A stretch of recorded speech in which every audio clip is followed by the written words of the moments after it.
G20 देश के समूह जो नहीं कर पाए वो मेरे देश के नागरिकों ने करके दिखाया। दुनिया के लोग सिर्फ 500 गीगावाट शब्द सुनते हैं ना तो मेरी तरफ ऐसे ऐसे देखते हैं, लेकिन आज मैं विश्वास से कह रहा हूं देशवासियों को कि इस लक्ष्य को भी हम पूरा करके रहेंगे और ये मानव जाति की भी सेवा करेगा, हमारे भविष्य की भी सेवा करेगा, हमारे बच्चों के उज्जवल भविष्य की गारंटी बनेगा।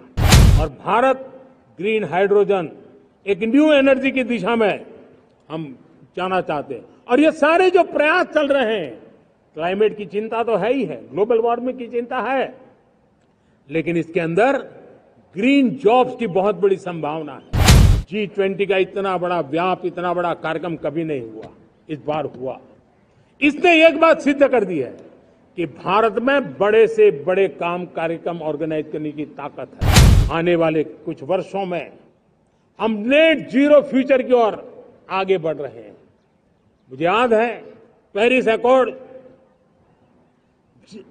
में जिन देशों ने अपने लक्ष्य निर्धारित किए थे, आज मैं लाल किले की प्राचीर से मेरे देशवासियों की ताकत दुनिया को बताना चाहता हूं। G20 देश के समूह जो नहीं कर पाए वो मेरे देश के नागरिकों ने करके दिखाया है, मेरे देशवासियों ने करके दिखाया है, हिंदुस्तान ने करके दिखाया है। पेरिस अकॉर्ड के अंदर जो टारगेट हमने तय किए थे, उन टारगेट को समय से पहले पूरा करने वाला G20 देशों के समूह में अगर कोई है तो एकमात्र मेरा हिंदुस्तान है, एकमात्र मेरा भारत है। और इसलिए गर्व होता है साथियों, रिन्यूएबल एनर्जी के टारगेट हमने पूरे कर, हम 2030 तक रिन्यूएबल एनर्जी को 500 गीगावाट तक ले जाने के लिए मकसद से काम कर। आप कल्पना कर सकते हैं कि कितना बड़ा लक्ष्य है।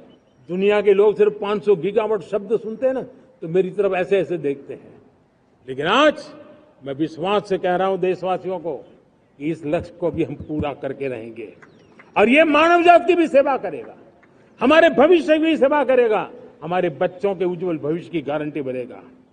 हमने 2030 तक हमारी रेलवे को नेट जीरो एमिशन का लक्ष्य लेकर के हम चल रहे हैं। साथियों, पीएम सूर्य घर मुफ्त बिजली योजना उसको एक नई ताकत देने वाली है और ये बदलाव का फल मेरे देश के सामान्य परिवार को मिला, विशेष करके मेरे मध्यम वर्ग को मिलेगा जब उसका बिजली का बिल मुक्त हो जाएगा। इलेक्ट्रिक व्हीकल उसकी मांग बढ़ती जा रही है। जब पीएम सूर्य घर योजना से वो बिजली उत्पादन करता है सूर्य से, तो उसका व्हीकल का प्रवास का खर्चा भी वो कम कर सकता है। साथियों, हम ग्रीन हाइड्रोजन मिशन लेकर के एक ग्लोबल हब बनना चाहते हैं। बहुत तेजी से नीतियां बनाई गई है, बहुत तेजी से उसका इम्प्लीमेंटेशन का काम हो रहा है और भारत ग्रीन हाइड्रोजन एक न्यू एनर्जी की दिशा में हम जाना चाहते हैं और ये सारे जो प्रयास चल रहे हैं, क्लाइमेट की चिंता तो है ही है, ग्लोबल वार्मिंग की चिंता है, लेकिन इसके अंदर ग्रीन जॉब्स की बहुत बड़ी संभावना है और इसलिए आने वाले कालखंड में ग्रीन जॉब्स का महत्व बढ़ता है। तो उसको सबसे पहले कैप्चर करने के लिए मेरे देश के नौजवानों को अवसर देने के लिए और ग्रीन जॉब्स के लिए एक बहुत बड़ा क्षेत्र को बढ़ावा दे रहे हैं। मेरे प्यारे देशवासियों, आज हमारे साथ इस तिरंगे झंडे के नीचे वो नौजवान बैठे हैं जिन्होंने ओलंपिक की दुनिया में भारत का परचम लहराया।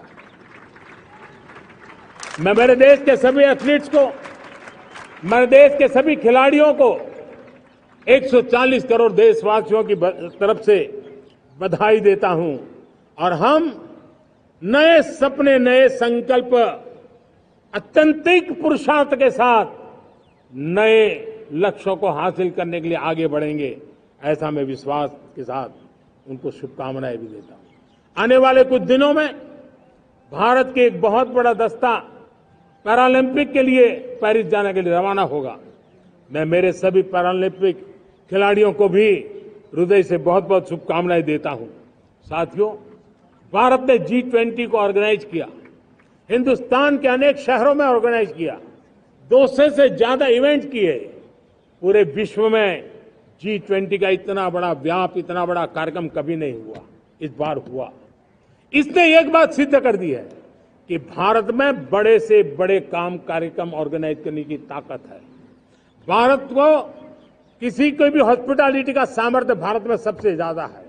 अगर ये सिद्ध हो चुका है तो साथियों, हिंदुस्तान का सपना है कि 2036 में जो ओलंपिक होगा वो मेरे हिंदुस्तान की धरती पर हो। इसके लिए हम तैयारी कर रहे हैं, उसके लिए हम आगे जाएंगे। साथियों, समाज के आखिरी तबके के जो लोग हैं, ये हमारा सामाजिक दायित्व है। अगर कोई पीछे रह जाते हैं तो हमारी आगे बढ़ने की गति कम कर देता है, और इसलिए हम आगे बढ़ना चाहते हैं तो भी सफलता तब मिलती है पीछे वाले को भी साथ साथ आगे ले आए।